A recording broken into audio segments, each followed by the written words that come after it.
नमस्कार, मैं अभिषेक कुमार अभी दीघा विधानसभा में हूँ, पटना में हूँ। और पटना के ये जो है सो जन सुराज के संभावित प्रत्याशी हैं दीघा विधानसभा में। जैसे प्रशांत ने कहा है कि चुन के, छांट के, मह के, मथ के और हीरा या क्रीम देने की बात कही है।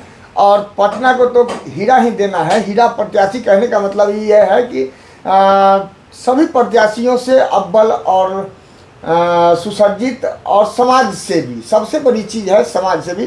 तो समाज सेवा के रूप में आपने तो बहुत किया है, MBA किया है, ICICI में बैंक में जो है सो जॉब किया है। उसके बाद जो है सो अभी सहकारिता में आप जो है सो पदस्थापित हैं जी। जनता के लिए, लोगों के लिए आपने क्या क्या किया है? जनता के लिए ये पिछले 1 साल से तो एक प्रमुख कार्य मैं कर रहा हूँ लगातार।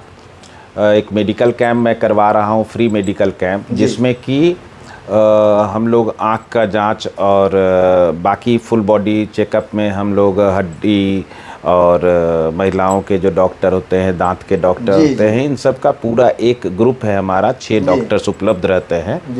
ये सारे डॉक्टर हमको ASG हॉस्पिटल, LUV हॉस्पिटल और रूबन हॉस्पिटल से आते हैं। रूबन हॉस्पिटल हमारे साथ कम सहयोग किए हैं, लेकिन वो भी हमारे पास 2-3 कैंप में हमारे साथ सहयोग किए हैं, जिसमें DAV स्कूल में हमने एक बार करवाया था तो सर लोग आए थे। तो ये हम लोग क्या करते हैं कि सुबह 9 बजे से सारे लोग आते हैं, उनका प्रॉपर टेस्ट भी करवा लेते हैं। आँख के लिए मशीन भी रहता है, मतलब कंप्यूटर से भी जांच होता है, मैनुअली भी जांच होता है, कुछ दवाएं भी देते हैं। इस तरह से लगातार पिछले 1 साल से हर संडे को हम लोग करवा रहे हैं। तो ये मेडिकल सुविधाएं हम लोग दे रहे हैं। इसके साथ साथ हम लोग क्या करते हैं कि चूँकि हम लोग जब घूमते हैं प्रचार के दौरान जा रहे हैं लोगों के पास, तो हम लोग हर घरों से उनके कपड़े, पुराने कपड़े जो अब छोटे हो गए हैं, वो नहीं यूज़ कर रहे, वो हम लोग ले लेते हैं। और फिर उसको जो ज़रूरतमंद लोग हैं हमारे पटना में, हाँ, जिनको आवश्यकता है कपड़ों की, तो उनके पास हम लोग जाके डिस्ट्रीब्यूट करते हैं। तो जनरली हम लोग स्लम में जाते हैं और उसको डिस्ट्रीब्यूट कर देते हैं। ये काम भी हम लोग कंटिन्यूअस बहुत दिनों से कर रहे हैं। जैसे स्लम्स एरिया में जब जाते हैं तो मुख्य आपको क्या कमी लगती है? पटना शहर है, लोग बताते हैं, जब हम लोग जाते हैं ग्राउंड रिपोर्ट करने के लिए, तो लोग बताते हैं कि बच्चे स्मैकियर हो गए, सुलेशन ले रहे हैं, शराब मिल रही है, गांजा हो गया, उसके बाद जो है स्मैक हो गया जी। तरह तरह का जो ये प्रचलन है, क्या आपके एरिया में भी है? हाँ, निश्चित है। अब डायरेक्ट तो मेरा कांटेक्ट नहीं हो पाया उन लोगों से, क्योंकि हम लोग जब भी स्लम में गए हैं तो मॉर्निंग में हम लोग 6 बजे से शुरू करते हैं, 10 बजे 11 बजे तक हम लोग घूमते हैं स्लम में। तो उस दौरान हो सकता है कि नशा करने वाले लोग उस समय नहीं दिखते होंगे, एक्टिव नहीं रहता। हाँ, एक्टिव नहीं रहता। हमारी मुलाकात तो नहीं हुई, लेकिन मैंने सुना है कि स्लम में इसका सेवन बहुत ज़्यादा होता है, तो लोग करते हैं। जैसे कहने का मतलब ये है कि मैंने बताया है अपने दर्शकों को कि आप पहले MBA किए जी। उसके बाद ICICI बैंक में जॉब किया, वो भी मैंने पुणे में ही किया, ICICI बैंक में। हाँ, सहकारिता का काम यहाँ कर रहे हैं, पदस्थापित हैं जी। भगवान ने आपको किसी प्रकार की कोई कमी नहीं दी है। हाँ जी। तो क्या दिमाग में आया कि जो आप जो है सो विधायक बनने का सोच लिए, बिहार बदलने का सोच लिए? जी, देखिए, मेरे इंटरेस्ट में भी राजनीति थी नहीं, और मैं नहीं चाहता था कि किसी भी प्रकार से किसी पार्टी में जाऊं। इच्छा रहती तो संभावनाएं बहुत सारी थी। मैं कभी जीवन में कभी नहीं आई कि मैं विधायक भी बनूंगा? नहीं, कभी आया भी नहीं। ये तो प्रशांत जी जब आए और कुछ अच्छी बातें बोलने लगे, जो समझ में आने लगा कि हाँ, ये व्यक्ति जेन्युइनली अपना पूरे कैरियर के चरम पर होते हुए भी अगर छोड़ करके सब कुछ और बिहार की तरक्की के लिए प्रयास कर रहे हैं, तो सहयोग तो करना चाहिए।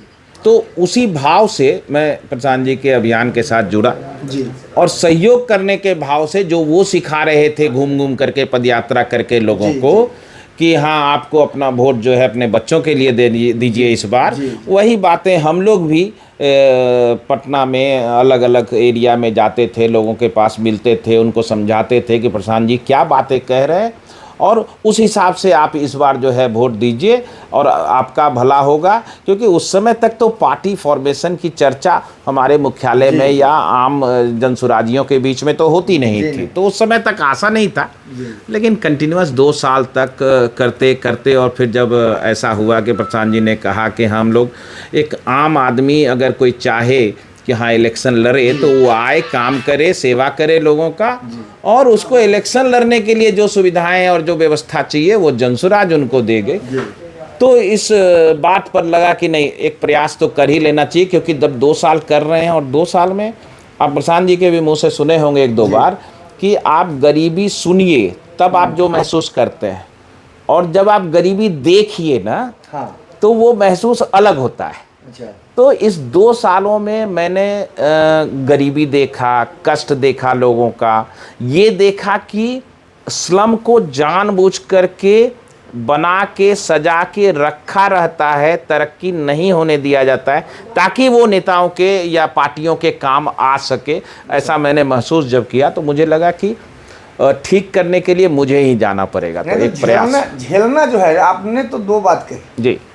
तीसरी बात मैं ये कहता हूँ कि गरीबी को झेलना बहुत टफ है, बहुत टफ।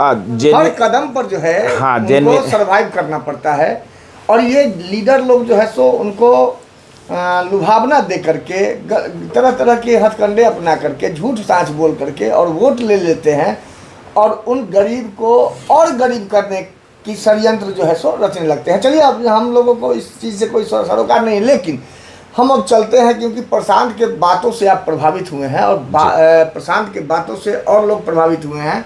प्रशांत के हर एक चोट से नीतीश जी, सम्राट चौधरी, मेडिकल मंत्री मंगल पांडे, दिलीप जायसवाल जैसे जितने लोग हैं वो लोग जो है सो प्रभावित हैं। ये कहाँ तक जायज़ है कि किसी नेता को प्रभावित किया जाए, गलत सही बोला जाए? मुख्यमंत्री के विषय में उनको आधा खोपड़ी का बता रहे हैं, और किसी को चोर बोल रहे हैं, किसी को लुटेरा बोल रहे हैं, किसी को फ्लैट खरीदने वाला दरिंदा बता रहे हैं। ये गलत आपको लगता है, नहीं लगता है? नहीं, देखिए, प्रशांत जी अगर किन्हीं को कह रहे हैं कि हाँ आधे खोपड़ी के हैं, या किसी को चोर बता रहे हैं, जो भी कह रहे हैं ना, वो सब सत्य कह रहे हैं, क्योंकि प्रूफ के साथ कह रहे हैं। अगर नीतीश जी की बात कर रहे थे जिस समय, तो उनके बहुत सारे वीडियोस आपने भी देखे होंगे। जी।